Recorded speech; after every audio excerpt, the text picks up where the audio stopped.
सोचो, एक ऐसा स्कूल जहां बच्चों को सिर्फ कोर्सेज याद नहीं करवाए जाते बल्कि उनकी बॉडी और उनके दिमाग दोनों ट्रेन करवाते हैं। चाइना की गवर्नमेंट, ध्यान दीजिए मैंने कहा गवर्नमेंट स्कूल में ये अप्रोच यूज हो रही है कि वहां बच्चों को सिर्फ पढ़ाया नहीं जाता बल्कि उन्हें फिजिकल एक्टिविटी बेस्ड टास्क भी दिए जाते हैं। इससे उनका फोकस, बैलेंस और मल्टीटास्किंग स्किल्स इंप्रूव होती है और बच्चे और भी ज्यादा शार्प और अलर्ट हो जाते हैं। और बात सिर्फ इधर ही नहीं रुकती, जब बच्चे बेसिक लेवल पास कर लेते हैं तो उन्हें एडवांस लेवल पर ले जाया जाता है जहां उनकी क्लास में बुक्स की जगह एडवांस टूल्स होते हैं। यहाँ बच्चे सिर्फ पढ़ते नहीं हैं बल्कि कोडिंग, 3D डिजाइन्स, म्यूजिक और मल्टीपल स्किल्स सीखते हैं। इस ही कॉम्बिनेशन की वजह से चाइना का एजुकेशन सिस्टम और टेक्नोलॉजी बहुत ज्यादा फास्ट ग्रो कर रही है। अब अगर हम अपने मुल्क की तरफ देखें तो यहाँ पर अब भी एजुकेशन सिस्टम वही पुराने तरीकों पर चल रहा है। मोस्टली बच्चों को सिर्फ रट्टा सिस्टम पर ही फोकस करवाया जाता है, वही पुरानी डेफिनेशन, टेक्स्ट बुक और एग्जाम बेस्ड लर्निंग। और असल बात तो ये है कि अगर हम अपने बच्चों को सिर्फ याद ही करवाते रह गए तो उनका फ्यूचर सिर्फ बुक्स तक लिमिटेड रह जाएगा। और फिर कहते हैं कि चाइना इतनी तरक्की कैसे कर रहा है,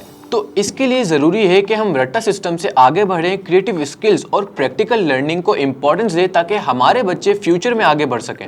आपका इस बारे में क्या कहना है? कमेंट करके अपनी राय से हमें जरूर आगाह करें।